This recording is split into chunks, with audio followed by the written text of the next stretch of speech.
My name is Elsie, and at 26 years old, I thought my job as a junior attaché at the embassy in the Kalen Republic was the most important thing in the world. I was surrounded by power, by men and women who drafted treaties that shaped nations. But I never could have imagined that when our world shrank to the size of our compound walls, all of that power would become meaningless. And I certainly never expected that the one man we all quietly pitied, Dr. Leo Thorne, would end up holding all of our lives in his hands, especially the life of his older brother, Ambassador Alistair Thorne, the very man who scorned him most of all. This is the story of how a plague brought an empire to its knees, and how the brother who was cast aside became the only one who could save it. Before I dive into this story of pride, prejudice, and survival, let me know where you're watching from in the comments below. It's always incredible to see how far these stories travel. And if you've ever felt underestimated or had your passion dismissed by those closest to you, hit that like button so I know I'm not alone. And for all the new viewers, make sure to subscribe, because this is a community for people who understand that sometimes your greatest strength is the very thing others see as your weakness. The Thorne brothers were a study in contrasts, a living exhibition of two paths diverging from the same privileged root. Ambassador Alistair Thorne was the elder, the golden son, a man seemingly carved from marble and tailored in bespoke suits. He moved through the gilded halls of the embassy with an air of absolute certainty, his voice a low, confident baritone that could command a room or dismiss an underling with equal, effortless grace. His world was one of polished mahogany, whispered state secrets, and the clinking of crystal glasses at functions where the fate of millions could be decided over canapes. He was celebrated, featured in glossy magazines as a rising star in the diplomatic corps. To us, the junior staff, he was a remote, intimidating figure, a testament to what ambition and the right connections could achieve. His phone calls to his parents, often made from his expansive office with the door slightly ajar, were exercises in self-congratulation, always laced with a casual cutting pity for his younger brother. "Yes, mother, the trade accord is proceeding beautifully," he'd murmur into the receiver, pacing before the armored glass that overlooked the capital city. And Leo? Oh, he's still committed to his little project, playing with herbs and leeches in the old quarter. A real credit to the family name, isn't he? We can only hope he grows out of it. The sarcasm was a blade, sharpened by years of practice. Dr. Leo Thorne was the shadow to Alistair's son. Where Alistair was tall and broad-shouldered, Leo was leaner, his posture often stooped from bending over patients. His hands, unlike Alistair's manicured ones, were stained with tinctures and perpetually chapped from antiseptic scrubs. He had the same sharp Thorne jawline, the same deep-set eyes, but his were etched with a weariness that Alistair's ambition had never allowed. Leo had rejected the comfortable life prescribed for him, a prestigious practice in a Western capital, for a small, perpetually underfunded clinic in the labyrinthine alleys of the city's native quarter. He had, in his family's eyes, wasted a world-class education to treat people who paid him in chickens or woven blankets, if they could pay at all. He was scorned for it, seen as a misguided sentimentalist who had thrown his life away. He lived in a small apartment above his clinic, the air thick with the smell of medicinal herbs and boiling water, a world away from the climate-controlled sterility of the embassy compound. Yet in that chaotic, vibrant world, Leo was not a failure. He was a pillar. He knew the names of the street vendors, the worries of the grandmothers, and the ancient stories behind the remedies they trusted. He had learned their dialect, not just the formal language Alistair used with ministers, but the nuanced, idiomatic tongue of the people. He listened to them, and in doing so, he had earned a currency Alistair would never understand: trust. The tension between them was a constant, low-grade fever that spiked whenever they were forced into the same room.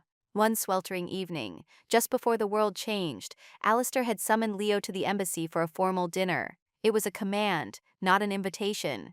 Leo arrived looking out of place in his best, slightly worn suit, his gaze sweeping over the opulent dining room, with a kind of detached curiosity. Alistair, holding court at the head of the table, made a show of welcoming him, his smile a thin veneer over his condescension.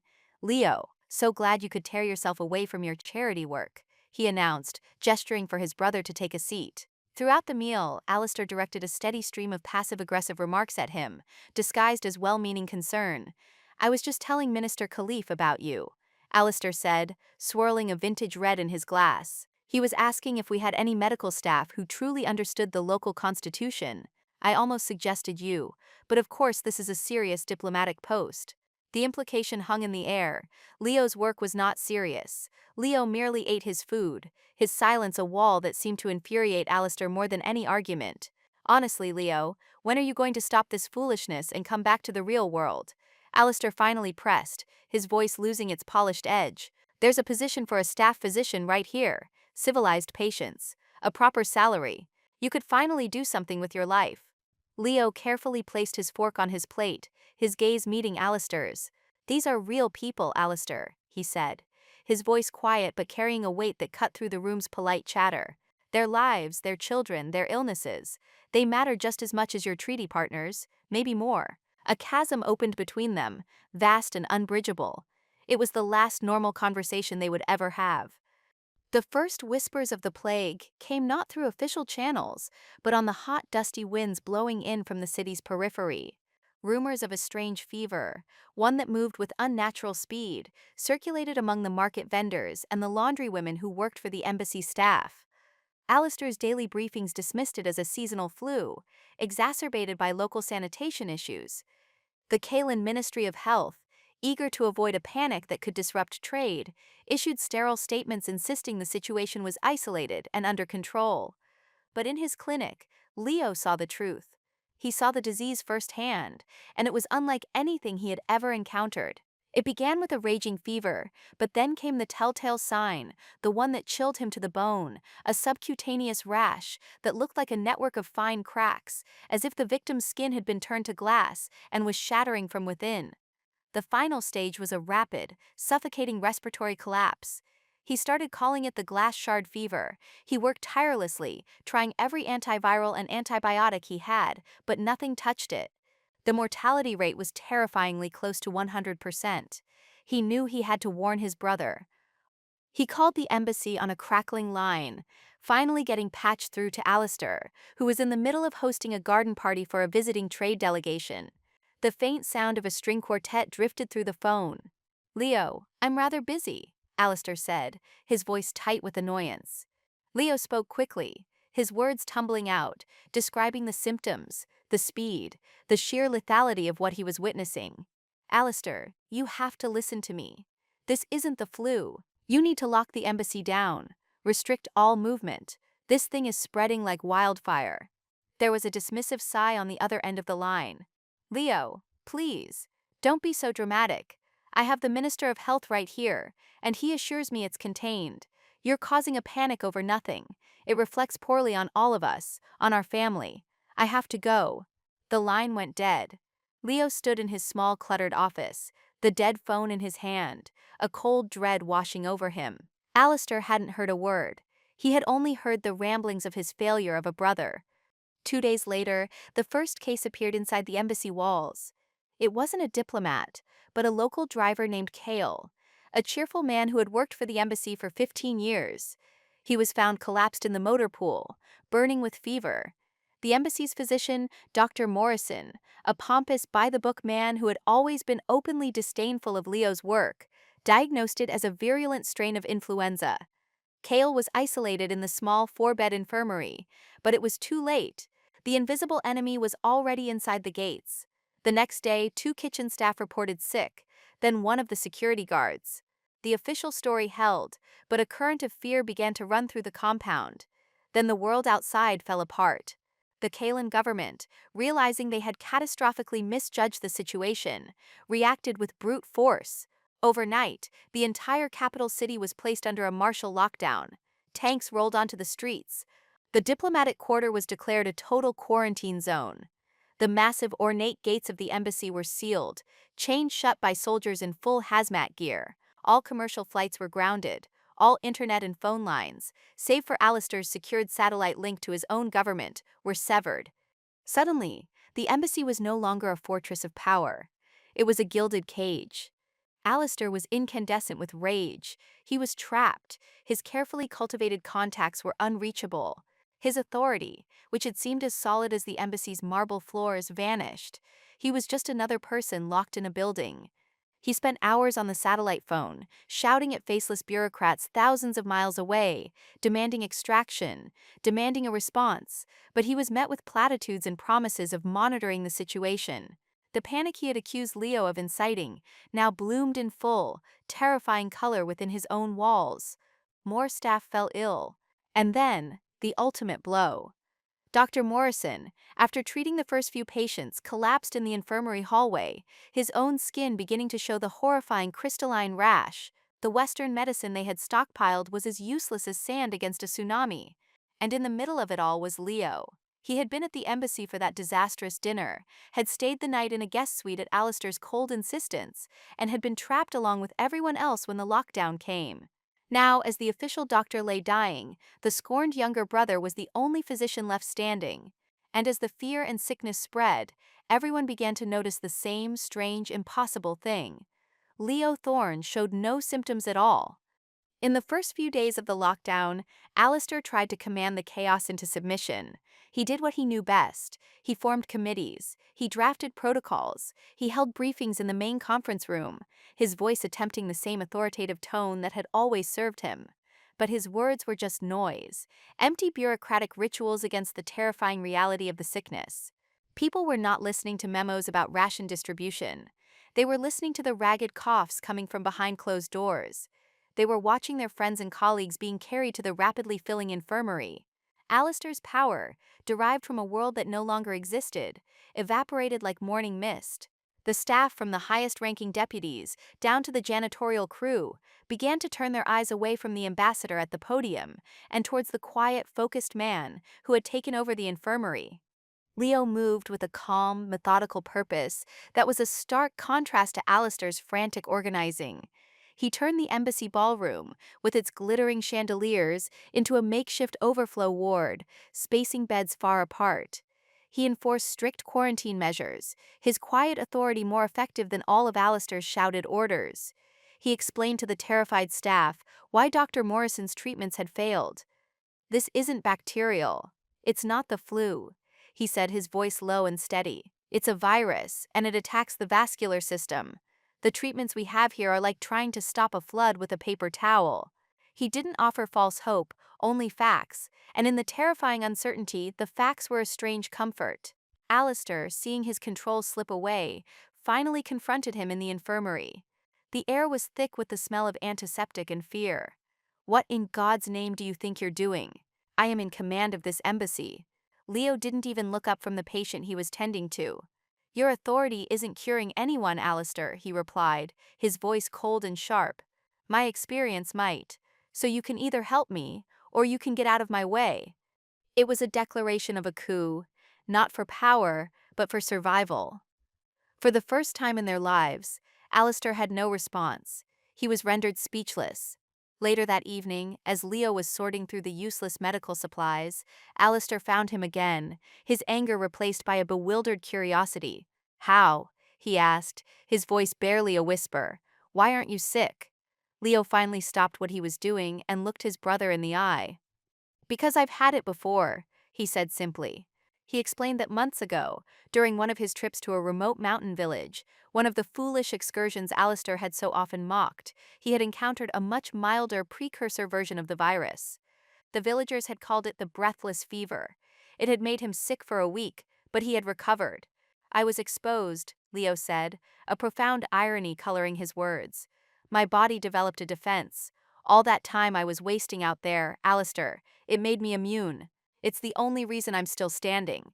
The truth of it landed on Alistair with the force of a physical blow.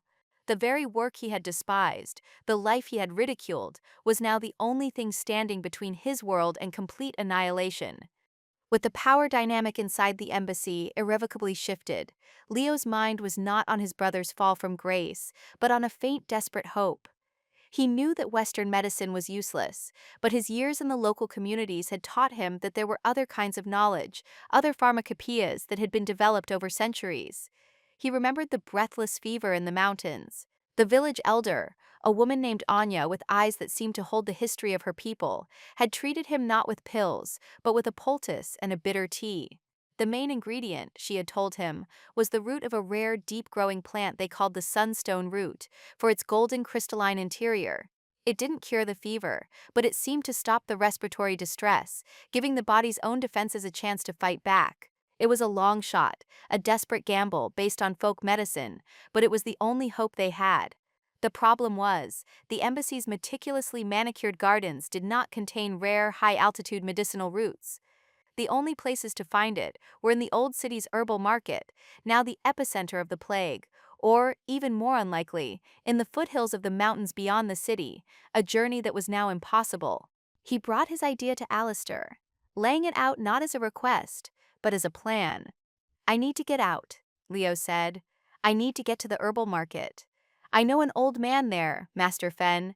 If anyone has a supply of sunstone root, it's him." Alistair's reaction was immediate and absolute. "No," he said, the old reflex of command returning. "It's too dangerous. The city is in chaos. You are the only doctor we have. I will not risk you on some witch doctor hunch."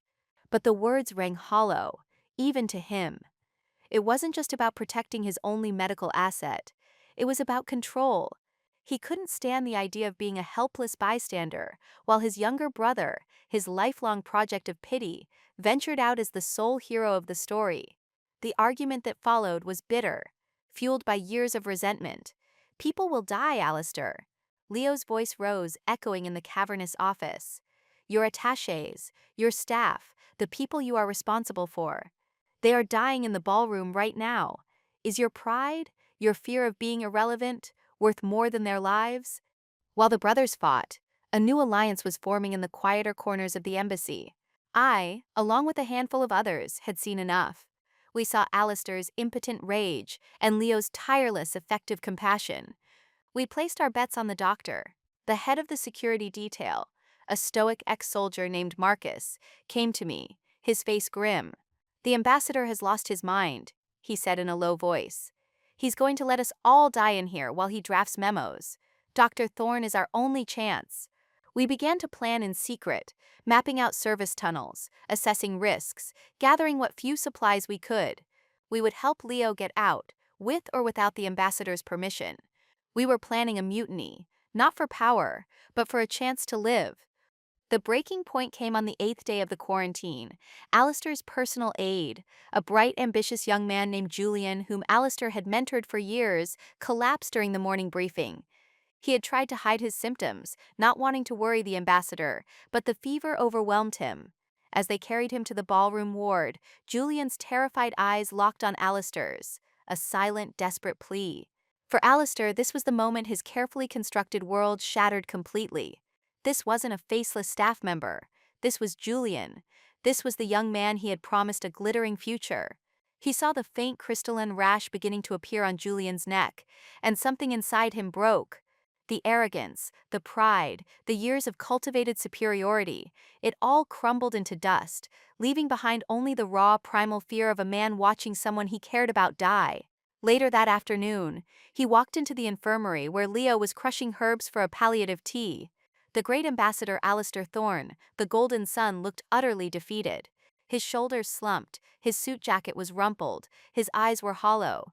He looked at his younger brother, the failure, the outcast, and spoke in a voice stripped of all its former power. "What do you need?" he asked, his voice cracking. "Just tell me what you need. I'll help you." It was not a command, not a negotiation. It was a surrender. Alistair's surrender was total.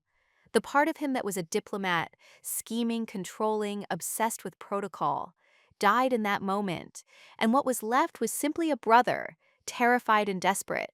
He used the final vestiges of his authority, not to command, but to enable. "There is a service tunnel," he confessed to Leo, Marcus, and me, spreading a blueprint of the embassy across a dusty table in a storage room. "It runs from the sub-basement generator room to a storm drain outlet half a kilometer outside the compound walls. It was designed for emergency evacuation of sensitive materials. It's off all the official plans." His hands trembled slightly as he traced the route. He was actively plotting to break every rule of security and quarantine he had sworn an oath to uphold. For him, this was the ultimate heresy. For us, it was a lifeline. Under the cover of the deepest part of the night, we moved.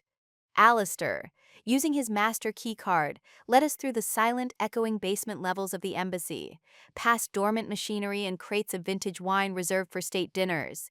He deactivated the silent alarms with a code he was never supposed to possess. At the entrance to the tunnel, a heavy steel door hidden behind a rack of shelving, he paused. He looked at Leo, his face a mask of conflict. "I can monitor you," he said, handing Leo a small body camera and an earpiece. "I'll be in the security office. I'll watch your every move."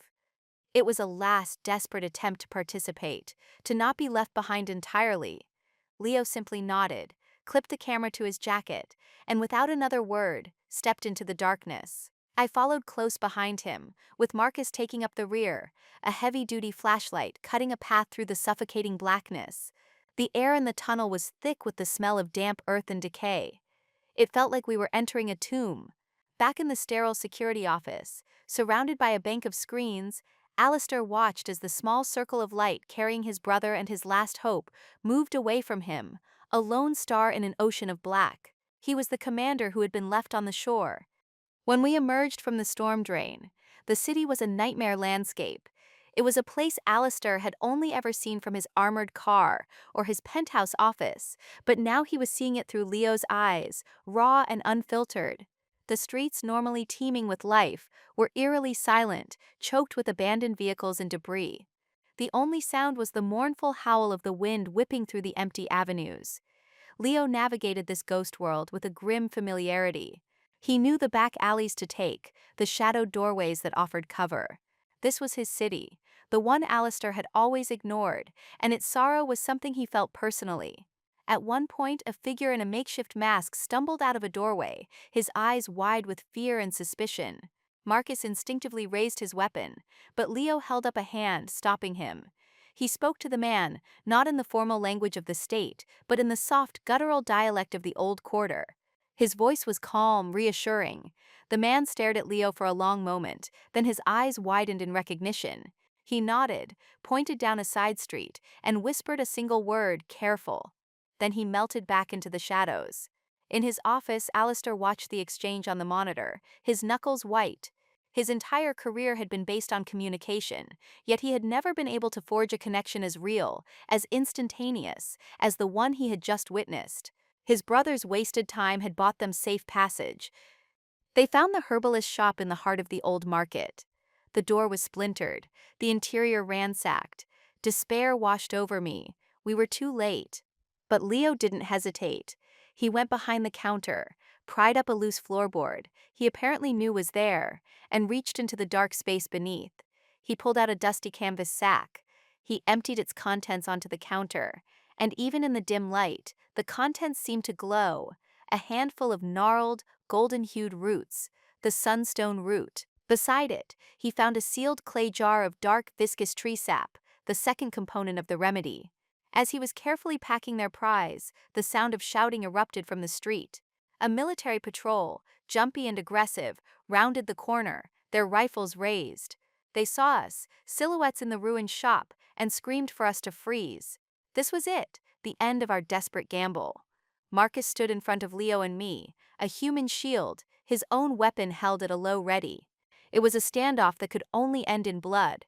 But Leo stepped forward, his hands raised in a gesture of peace. He began speaking to them, his voice carrying in the tense silence. He didn't plead or threaten. He explained who he was, that he was a doctor, that he was trying to find a cure. He offered them the last of our sterile water and a small box of protein bars. He was negotiating, not with treaties and leverage, but with simple shared humanity. On the bodycam feed, Alistair watched, breathless, as the patrol leader slowly, hesitantly, lowered his rifle. He had just witnessed a masterclass in diplomacy, conducted not in a palace, but in a ruined street, by the brother he had called a failure. The soldiers let us pass. As we slipped back into the darkness of the alleys, heading for the storm drain, the journey back to the embassy felt like a return from the land of the dead. Leo was carrying not just a root in a bag, but the fragile, flickering hope of every single person trapped behind those walls. The return to the embassy was surreal.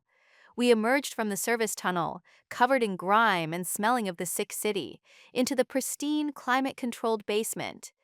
Alistair was waiting for us, his face pale, his eyes red-rimmed from staring at the screens.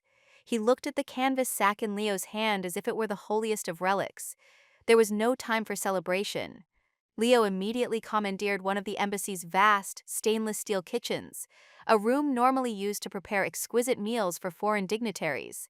It was swiftly transformed into a makeshift apothecary. The air, usually filled with the scent of fine cuisine, was soon thick with the strange earthy aroma of the boiling sunstone root. The pungent medicinal smell permeated the entire ground floor, a primal scent of hope that overpowered the sterile smell of fear. Leo worked with an intense, unwavering focus. He instructed me on how to grind the root into a fine powder, how to carefully heat the tree sap to the perfect temperature. Alistair, the ambassador, stood by uselessly for a few minutes, wringing his hands until he could stand his own inaction no longer. "What can I do?" he asked, his voice husky. Leo, without looking up, pointed to a stack of heavy pots. "I need more water boiled, sterilized, now."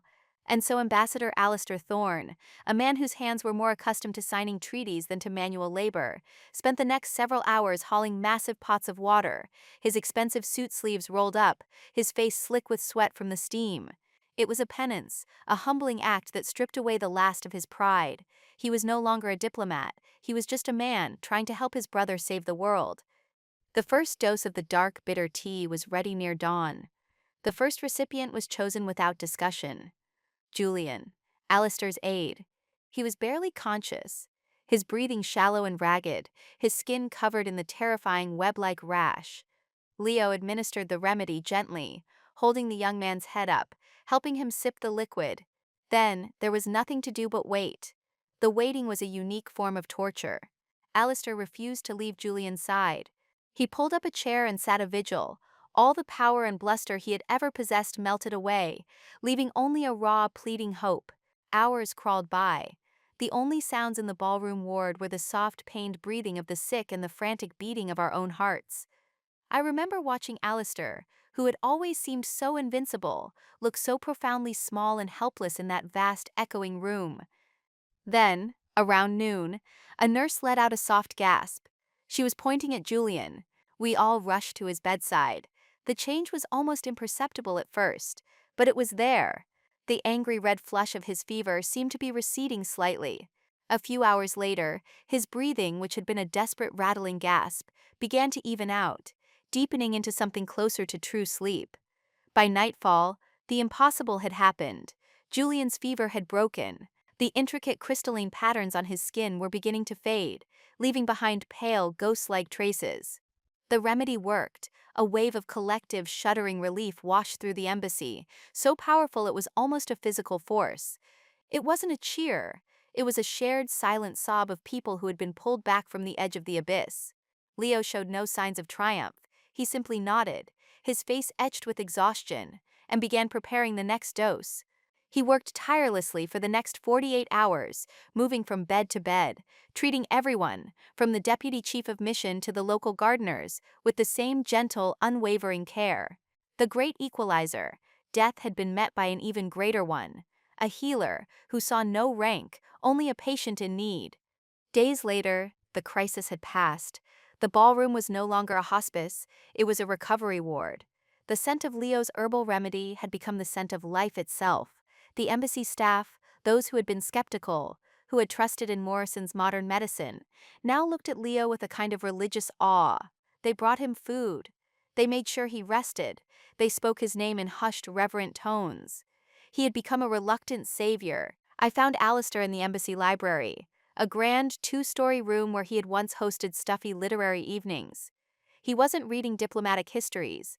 He was sitting at a large table, surrounded by Leo's worn, annotated botanical texts, painstakingly transcribing his brother's notes on the sunstone root into a formal report. He looked up as I entered, and I saw a man I didn't recognize. The arrogance was gone, replaced by a deep, thoughtful sorrow. Later that night, he sought out Leo, who was finally resting on a cot in a small side office, having not slept in a proper bed for more than a week. Alistair didn't make a grand speech. There was no diplomatic flourish. He just stood in the doorway, a silhouette against the hall light, and the words came out, broken and raw. I was wrong, Leo, he began, his voice thick with emotion. About you, about your work, about everything. I spent my whole life thinking you were the one who was lost. He took a hesitant step into the room. But you weren't. I was. I was jealous. The confession hung in the air, shocking in its honesty. You had a purpose, a real one. All I had was a title. I measured my worth by what other people thought of me. You measured yours by how many people you could help. He finally looked at his brother, his eyes shimmering with unshed tears. I am so sorry, Leo, for everything. Leo sat up slowly, the exhaustion in his bones palpable. He looked at his older brother, the man whose approval he had once craved, and whose scorn had shaped so much of his life. There was no triumph in his gaze, no satisfying "I told you so." There was only a profound sadness for all the years they had wasted. "We're brothers, Alistair," he said, his voice raspy with fatigue. "That's all that should have ever mattered." Weeks after the first dose was administered, the quarantine was lifted. The world came rushing back in, a deluge of noise and activity. International medical teams in hazmat suits swarmed the embassy, their faces a mixture of disbelief and awe when they saw the recovery ward. Our 98% survival rate was a statistical impossibility, a miracle in a pandemic that had ravaged the rest of the capital. Leo's remedy, the folk cure that Alistair had dismissed as witch doctor nonsense, became the subject of intense, urgent scientific study. He was hailed as a hero on the international news, but he wanted none of it. As soon as he was able, he left the pristine embassy compound and returned to his small clinic in the old quarter, not for accolades, but to help his community rebuild. Alistair's diplomatic career was, for all intents and purposes, over. He had broken dozens of international protocols and security directives. He was recalled by his government, facing disgrace. But his final dispatch from the Kalen Republic was not a political analysis. It was the detailed report on the glass shard fever and the sunstone root remedy that he had co-authored with Leo. That report, and the samples of the root they provided, would go on to save countless lives across the globe. In the end, Alistair Thorne accomplished more with one act of humility than he had with a decade of arrogant diplomacy. He found a new purpose. Instead of leveraging power, he leveraged his shame and his story. He used his family's considerable wealth and his remaining connections to establish a foundation dedicated to researching and integrating traditional botanical medicine with modern science. He built a new, state-of-the-art clinic and research facility right in the heart of the old quarter, and he asked Leo to run it. 1 year after the lockdown, I stood on the balcony of that new facility, looking out over a city that was slowly healing. I worked there now, managing the administrative side of the foundation. Below, I saw the two brothers walking through the medicinal garden. Alistair was listening intently as a local elder. The very same Anya, whom Leo had learned from in the mountains, explained the complexities of a particular leaf. He was no longer a man who commanded a room. He was a man who listened. Leo stood beside him, a quiet smile on his face.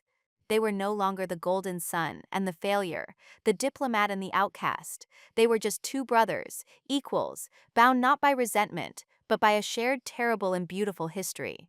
As they passed below me, I heard Alistair's voice carry up on the breeze, clear and certain. "You saved us all, Leo." Leo paused, placing a hand on his brother's shoulder. "No, Alistair," he replied. "We saved each other." Looking back on it now, that time of terror in the embassy taught me a lesson that has shaped the entire course of my life. It taught me that titles and wealth and power are just costumes we wear. When a true crisis hits, it strips all of that away, and it reveals what we are made of underneath. It taught me that the most important and impactful work isn't always done in the grand halls where treaties are signed, but in the quiet, forgotten places where one person simply chooses to care for another. The world may celebrate the Alistairs, the ones with the polished shoes and the powerful handshakes, but it is saved by the Leos, the ones with the stained hands and the compassionate hearts. They are the ones who know the value of a single life and the secret wisdom hidden in a simple root. And that's my story. It's a story about how the person you underestimate the most might just be the one you need the most. Have you ever been in a situation where the skills that everyone dismissed turned out to be the most critical? Share your story in the comments below. I read every single one, and I believe our shared experiences are what connect us. If this story resonated with you, please give this video a like and consider subscribing to the channel for more stories about finding strength in unexpected places. And if you know someone who has ever felt like their passion was misunderstood, maybe share this video with them. Thank you so much for joining me on this journey today and for letting me share this piece of my past with you. Remember that true worth is never determined by the judgment of others, but by the purpose you find for yourself. I wish you all strength.